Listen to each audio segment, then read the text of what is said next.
All right. All right. I call this meeting to order for the 21st of March, 2019. We'll take roll call. Stanley Green. Present, telephonically. Okay. Terry Kochel. Present personally. Gary Peterson. Edward Cons. Mike Denny, present. All right, let's move on. Okay. The next section is public comments. Is there any public comments? Hearing none, we will proceed. All right. Okay, approval of agenda. I move we approve the agenda as presented. I'll second. All right, those in favor? Aye. Those opposed? None? It's unanimous. So we will move on. We need to approve the minutes from the 17th of January. That's part of That's the it. consent agenda. Okay, all right. So we're good. You're good. All right. Okay, well, the first item on the agenda is, the only item really on the agenda is the historic property survey. Spencer Howard is here from Northwest Vernacular. He's the consultant that took the list of properties that we developed and refined it a little bit. And then he actually has visited each site and probably a few others as he drove around town and walked around town on this beautiful spring day and yesterday also. So he is here to present his preliminary findings and has a presentation for us. Spencer, if you'd like to take it over from here. Okay, great. So we, yeah, kind of running to get everything through on the field work and then kind of process that. We put together a presentation today to just talk through what is a survey, the two different levels of survey kind of detail and information. That's largely for the public information, just in terms of what information we're gathering. And then to talk a little bit, put some questions for the commission in terms of local eligibility and how to calibrate our metrics on that as we're looking at the properties and completing the forms. And then kind of the next steps down the line on that. So, Do you want us to scroll through that? Yeah. So we just had kind of a brief overview, the enacting ordinance for the city's certified local government program, commission members, and that this was funded as, with a state grant from the Washington State Department of Archaeology and Historic Preservation. And then, so as part of starting the survey work, we wanted to first understand what had already been surveyed within the city of College Place. And so there's been quite a bit of properties that have been surveyed here already. This map shows the city limits, and then it shows the properties that have been previously surveyed and are entered into the state's WISAR database.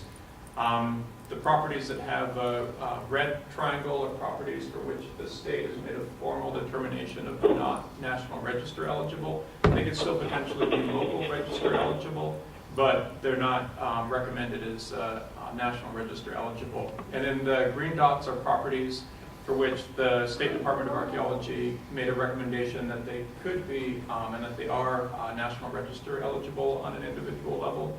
And then the little kind of light blue dots that kind of fade into the background are properties that have been surveyed, but there's no formal determination that's been made as part of that.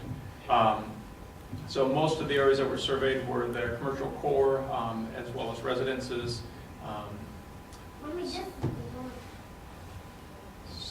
Excuse me, this is Stanley Green. How does the yellow square fit in? He doesn't have this. Oh, the yellow square? Well, it's It pretty says simple. reconnaissance level. Which, Or am I on a different map? I think you might be on a different map. Oh, I'm sorry. Oh, it's okay. This is listed and previously surveyed. Oh, okay, I There are apologize. 2 maps ahead of us. Speed reading. Okay. So for the next well, this is on here. It So did for get this updated a project, little the bit. scope of the work was to survey 50 properties at the reconnaissance level and to survey 10 properties at the intensive level. And this included a mix of commercial, residential, education, and religious properties. And so the commission members had first looked at the community and neighborhoods to identify which kind of a short list of those potential properties to survey. And then we worked with the commission to help narrow that down to the properties that we ended up surveying. And we have some that are kind of in sort of a threshold level where we're trying to figure out if they should be surveyed or not as part of this. So the next slide. So this map shows the survey area, again, the whole city. The red stars are the properties that would be surveyed at the intensive level. And in a couple slides, we'll talk about what that means, but that's typically a higher level of information collected on those individual properties. And then the yellow squares are properties that are surveyed at the reconnaissance level. And so these are properties, again, we'll look at that in the next slide, but they're basically less information, but looking to kind of understand what's been altered and if there's any potential for National Register or City of College Place register eligibility. And then the blue dots that are on there were threshold properties, and these were from the list that the commission had developed. And they were properties that, in kind of everybody working back and forth, we weren't sure if they should be surveyed or not. And so as part of this field work, we went through and looked at all those, and any ones that we looked at to where it's like, wow, this is really, should totally be surveyed, it's really intact. Then we would survey those, and any others that had really, when we could confirm in the field that they've been extensively altered, then we just flag them as to not survey. And so we'll be providing an updated list to the city for the commission on kind of what all those findings are on those individual properties for commission review at sort of an individual address level. So on the next slide, this is the field form, which I know it looks small in the form, but this is the field form that we use for collecting the information. It's basically a PDF form that we set up with drop-down lists, and it's collecting that information so that we can pull it into our mapping software to then kind of understand what our eligibility recommendations are, materials, property types, and architectural styles, how those relate. So on the next slide, probably the more interesting information. So this is the reconnaissance level, the level of information that's collected for these properties. And this is mandated by the state and the National Park Service. They set these thresholds. So a property type, is it a commercial property? Is it a residential property? The location, basically address and date recorded. The approximate year built. And so this is typically the Walla Walla County Assessor has an estimated year built, and this is based on their permitting and background records. And sometimes those, if you do research, you can find out that, well, maybe they started construction that year, but they actually placed it in service the following year. So the assessor data we treat as kind of an approximate year built. It helps you to get within a year or two what the construction is typically. Current and historic use, if it's used as a residence now, and if it historically was used as a residence, some of the properties were, used as a single-family residence, and then now they're used as multifamily, like duplex type housing. So just kind of tracking how that changes. The historic context, fitting in for if it's architectural, if it's education. This relates to the broader pattern of historic events that we utilize to then understand how and if that property relates to those broader patterns and what its significance might be. And then the architectural information. So this is the building form, roof type, what are the cladding materials, what are the window types and conditions. Just looking through to try and collect as much of that physical information. And this is all done from the public right-of-way, so it's kind of limited to that extent. We typically don't know what's on our back facade, and you kind of use the best of your knowledge to be able to gauge if it's what that siding material is without being able to go actually tap on it. And then physical description, so we'll write up a narrative for each of the properties based on the information that's been collected. And then a statement of significance. And this will be very concise, but basically based on what we're seeing from the physical information for the property, if it's potentially eligible and why, and if it's not, also why. You know, if it's been too old, if everything that would contribute to its significance has been removed, then it likely wouldn't be eligible. And so the two criteria that we're looking at, the National Register has 4, but we just use criteria A and criteria C for the reconnaissance level. Criteria C is based on architectural character, so that's basically what you can see from the public right of way, what style it is, what are the building materials. And criteria A is related to events, sort of community development, growth, building patterns. Like if you have a plat that was then all built out within a few years, they would relate to that plat's development. And then we take a couple of digital photographs, usually more than 2, and then we include the eligibility recommendations. So on the next slide. So the reconnaissance level is basically, or the intensive level is basically everything that you would have for the reconnaissance level, plus additional research. And so for that, then we look in detail at building permits. If we can find out, kind of track down what the chain of ownership was, and then look into newspapers, directories, and biographies to understand who those owners were, how they related to the community. We can find out information on, was the building designed by a local architect or some other architect or a prominent builder who was constructing a lot of houses. So it really gets into a lot more of the information and the background and understanding how the house was built, used, and relates to the community. And this also then, those 2 other National Register criteria, criteria B, which is association with significant persons. And so that usually doesn't get used that often because it means typically that like a house or a building was used during the period in a person's career when they were most productive. So like here with the university, if you have a professor who was doing groundbreaking research in some area and they lived in this house during that period, then it could be significant for under that criteria. But that's kind of the classic example as well. George Washington slept in it for a night. That's just transitory. And D is typically used for archaeological information. It pertains to a property that's likely to potentially yield information. And so that typically implies that below grade there's information. It can also relate to above grade properties, but typically doesn't get used that much. So on the next slide.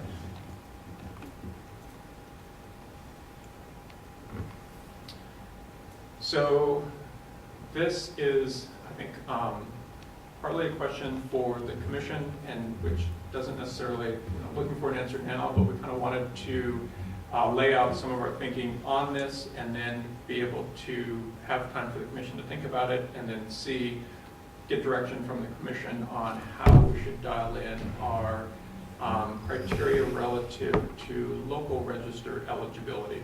And so in kind of a broad sense, the National Register typically has a pretty high threshold on eligibility in terms of both the significance associated with it and the level of integrity of the property. So generally speaking, for National Register eligible property, you'd want to have all the windows there, all the siding, the whole plan intact, plus you'd also want to have it to be a good representational example of its architectural style relative to the local community at the local level of significance.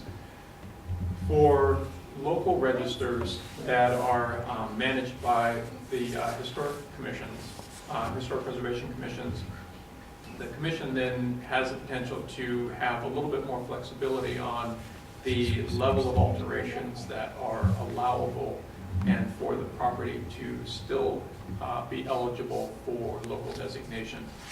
And we've seen that kind of vary. So good examples like Seattle, they typically place it pretty high. You really, generally speaking, need to be pretty intact and to be a pretty high-ranking example. Other communities like Tacoma and Spokane will typically allow more alterations to those buildings because they recognize that it has a different community value and relationship. And so when we were going through and looking at the properties, we were tracking the level of alterations that we were viewing for each of the properties. And we were tracking these based on the plan, cladding, and windows. And since we weren't looking at anything on the inside, and then we ranked these based on intact, slight, moderate, or extensive changes. And how we approached everything on your properties, on the city's properties going through for this survey was that if there were two extensive alterations to a building, then we would flag it as not locally eligible. And so by extensive, we were meaning that it had viewed typically from the front facade, if there'd been a wholesale change that significantly eroded or obscured what the original architectural character was. So we have,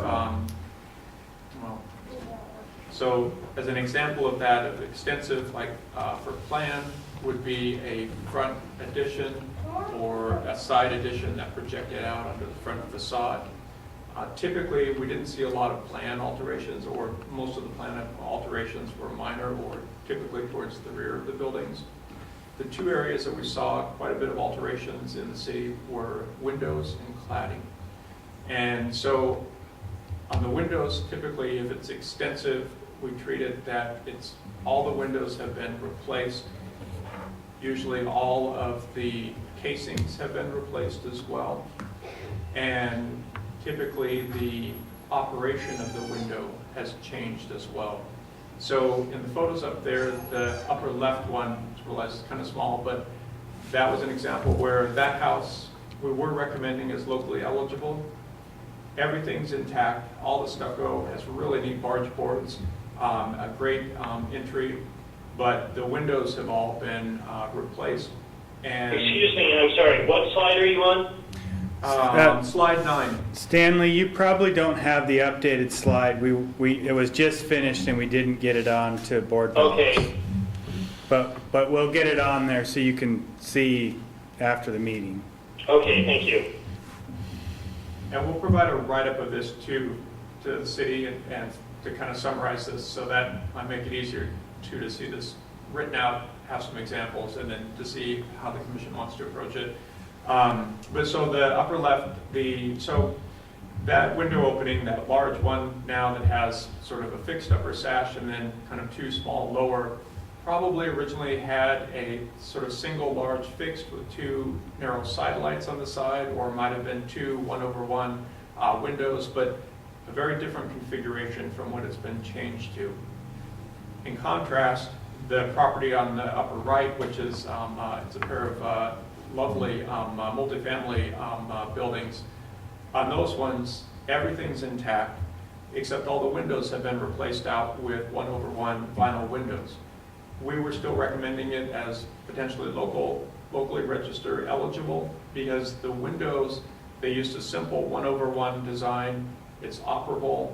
It relates to that period of construction in terms of those buildings likely would have had a 1/1 or potentially a multi-light upper sash and then a single light lower sash. So this is kind of a simplified version of that doesn't detract from, in our minds, from the overall character of the buildings and allows that functional relationship of the windows to still read and be clear. The other was on siding, and so we'd seen kind of a number of different siding changes, mostly vinyl and some aluminum. There were a couple that had asphaltic type shingles that had been applied, and so we thought the house in the lower left was a great kind of example of that. It's a lovely Queen Anne, everything's intact, it has really neat shingle detailing at that upper dormer, all the windows are intact, that wraparound porch and all the columns are there. But they reclad the sort of first story portion with these asphaltic type shingles that have kind of a faux rake finish on them.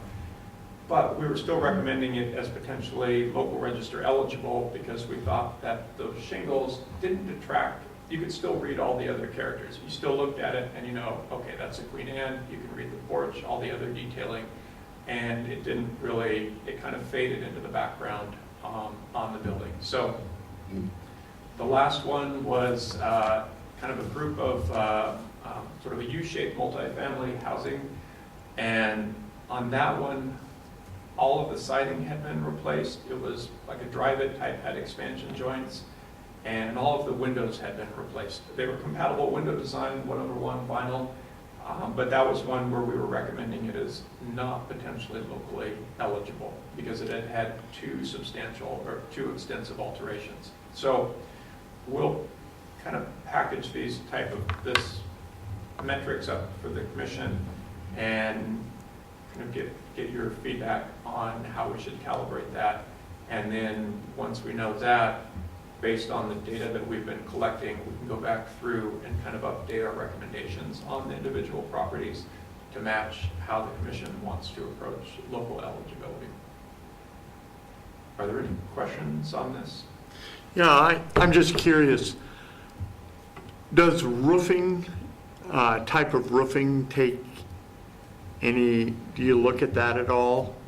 No, typically roofing is viewed as a sacrificial element. Oh, okay. You know you're going to be replacing it every, it's ideal and short term. Yeah. But you know you're going to be replacing it. And the shingles, that's kind of in tune with, in some ways of, well, typically you would have had a wood shingle and then you're going over to an asphalt shingle. It's still a shingle. Yeah. Sometimes if it's going over to a metal roof and that metal roof visually just detracts so substantially. Like if you had a shingle style house where you had the roof come down and really be a prominent visual feature, then it could. Although in other communities we've also seen a shingle style house that have had sort of the rolled eaves where the shingles wrap around the eaves. But they did it in metal. And it actually looks pretty good. Yeah. So that kind of is subject to, that's where local discretion can be helpful. Is it communicating? Can you still understand what the original design and form was? And is that kind of clear and conveyed in the building, even if it's new materials?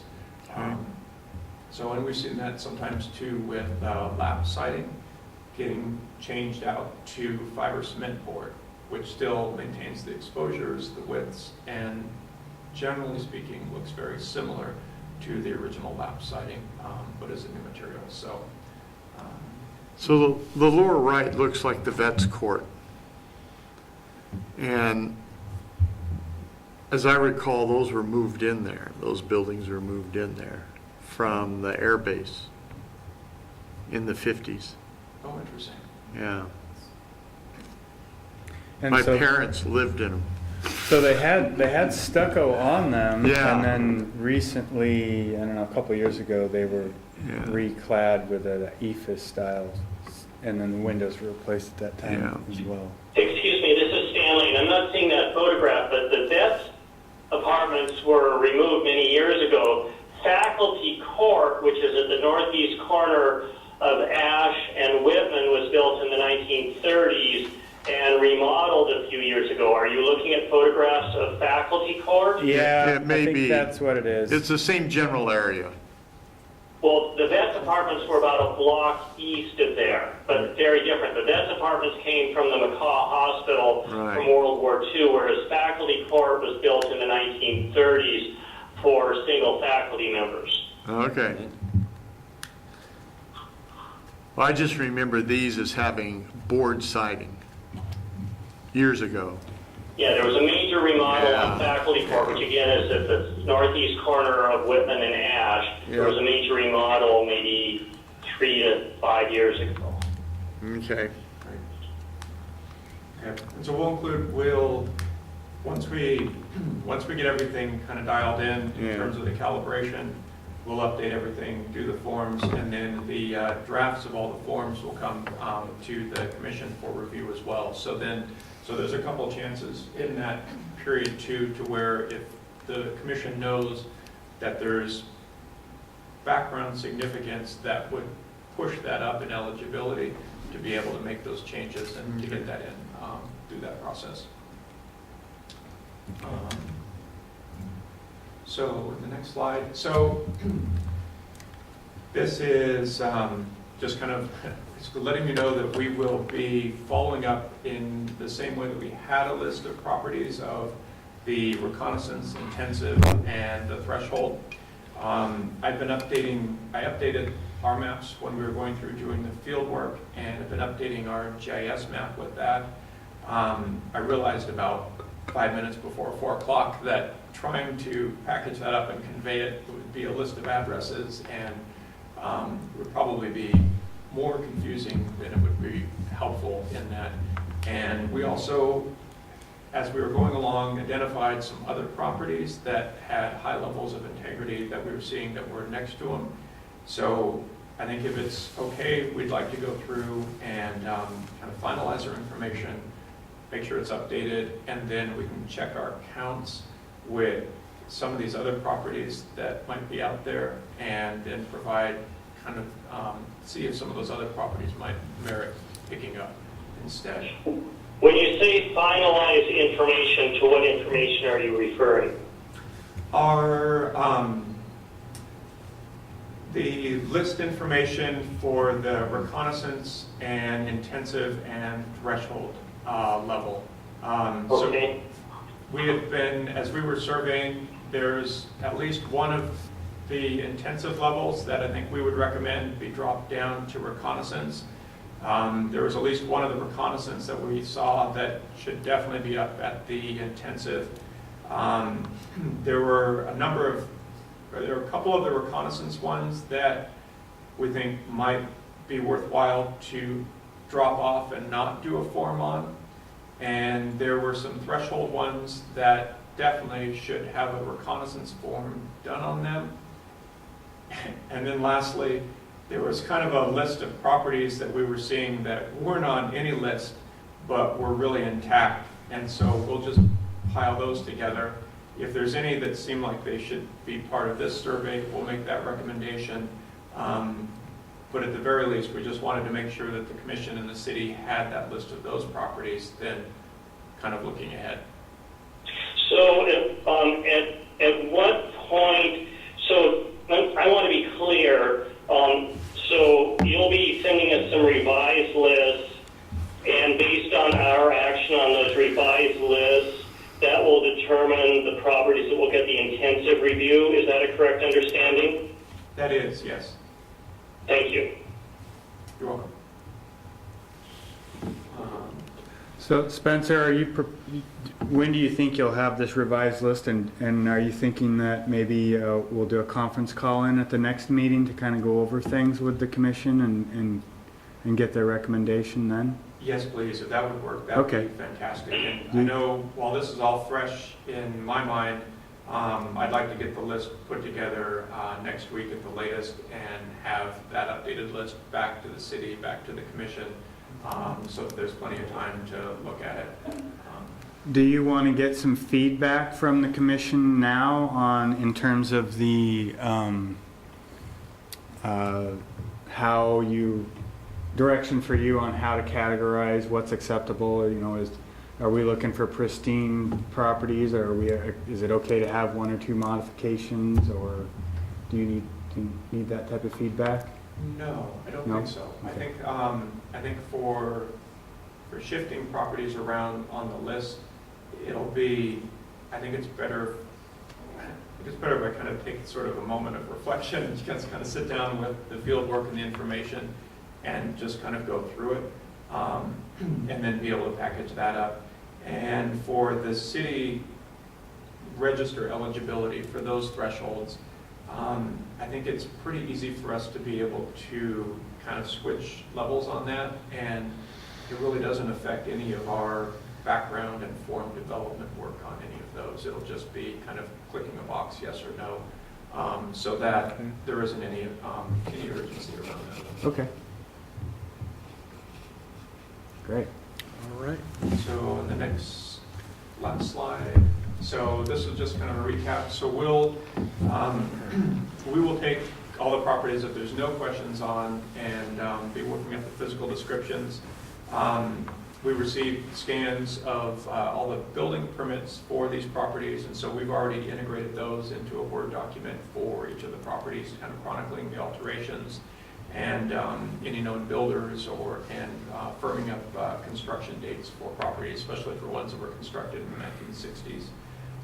And so we'll kind of proceed on those with developing that, working on data entry. All of the photos that we took too, we have those all geolocated relative to the properties. We'll rename all of those by the property names and get that updated so the city can have a copy of that as well. And then we'll get the next kind of sets of information over to you probably by the end of this month. Okay. Great. Are there any questions? Do you have anything, Terry? No. I have one.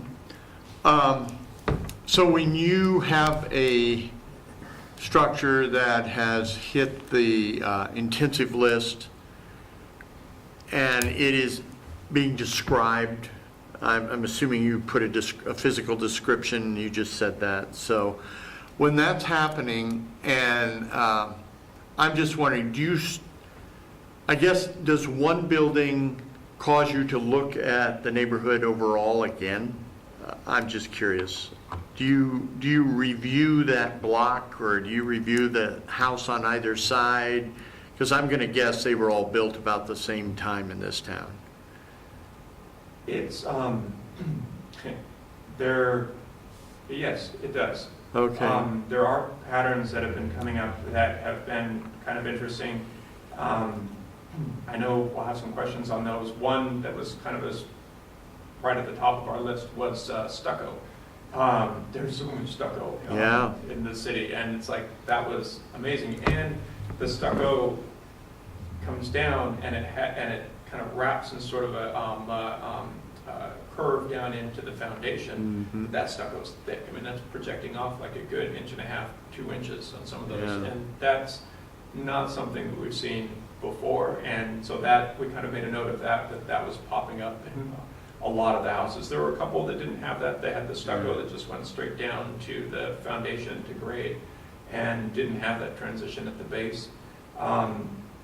There was one property where I was looking at it at the front, and the assessor date said built in 1940. The stucco and all the trims all look more like a late 1920s house. The owner came out and said, "Oh, it's been moved." It's like, "Oh."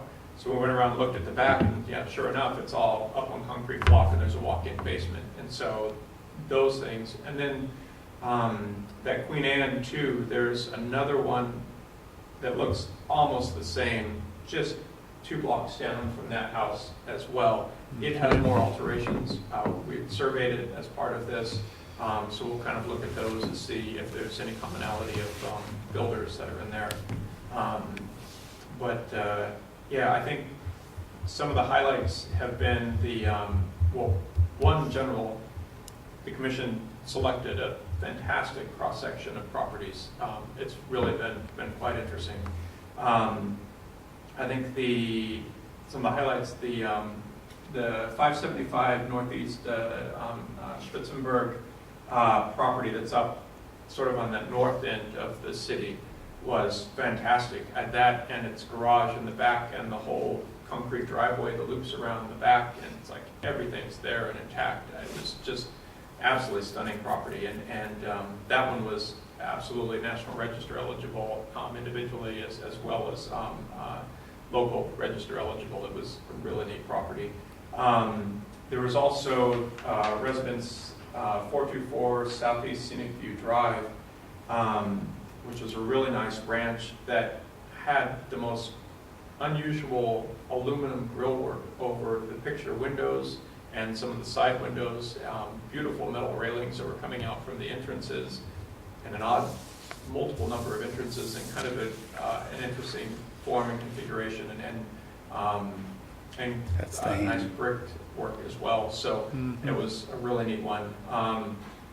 That whole area that's around there was part of, that house is not in it, but that area is part of the Scenic View plat, a 1948 plat, and so that, there's also a number of other properties along Broadway that we'd surveyed that were in there, and so that was one question that we then brought up to the city about getting some additional GIS information to try and take a look at that area to see what the development patterns were for there, and what thoughts, early thoughts there might be on, you know, is there a potential district or not, and how that relates. The university buildings were interesting as well. The ones left. Well, yeah, Village Hall, I had not looked at a photo of Village Hall before coming out, and by the name Village Hall, I was thinking a wood frame, you know, kind of maybe 1.5 story, very quaint building for one of the early buildings on campus, and that's a stunning building. That's just absolutely phenomenal. So, and it was interesting in terms of connectedness, the brick that's used on that building, it's a really odd brick, and the commercial building at 301, which is, I believe, the commercial building at 301 South College, the front portion of that building has that same brick. The rear portion, at a later addition, has a compatible brick, but it's a different brick. And some of the broken areas on that brick, it looked like it's more of a, almost more like a concrete block with like a painted finish on it.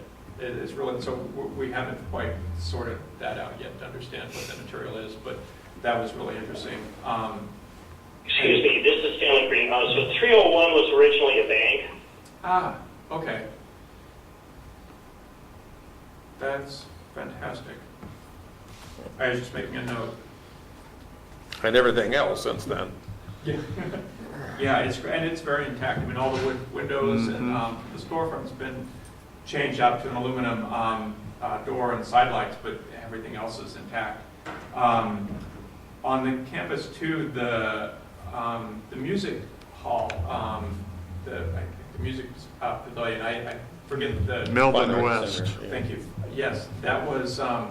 That's a really neat, for a mid-20th century building, I believe, in the construction period, right, for that. That is a really interesting building with the gallery, just the way it sets into the hillside, the views through on the south end, kind of how it frames that view into that center courtyard with this tree in there, or side courtyard. So that was a really very neat building.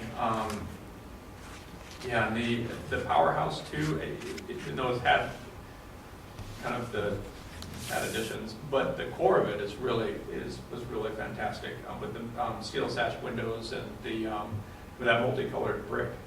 So yeah. So excuse me, the powerhouse was designed by Edward F. Cross, who founded the School of Engineering, and the School of Engineering is named after him.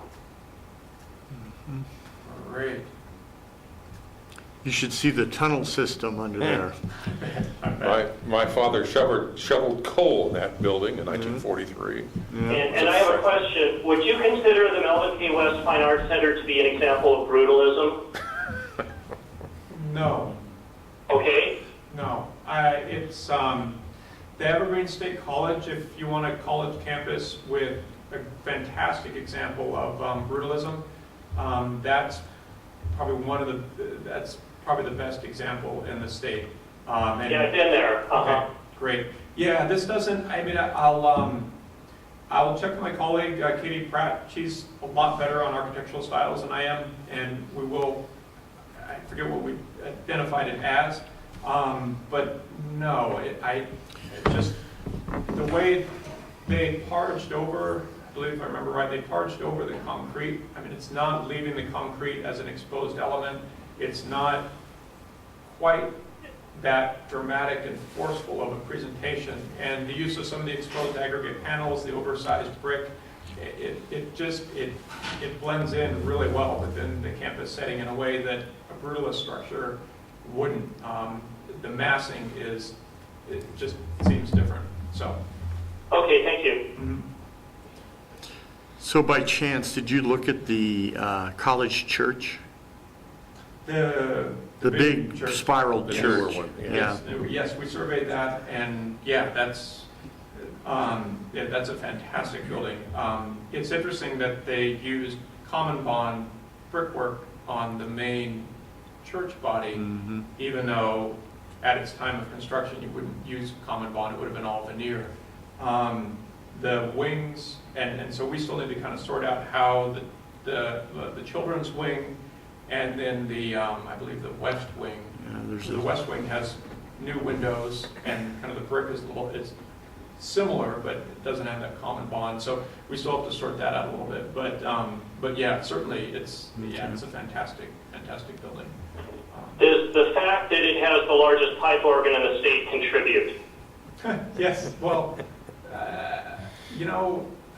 when we look on that, I believe so, yes. I don't think pipe organs are treated quite as like furnishings as a transit, but yes, I think it definitely would. That's great. Has a large bell in the belfry too. Great. Cool. Any other questions? Stanley, you have anything else?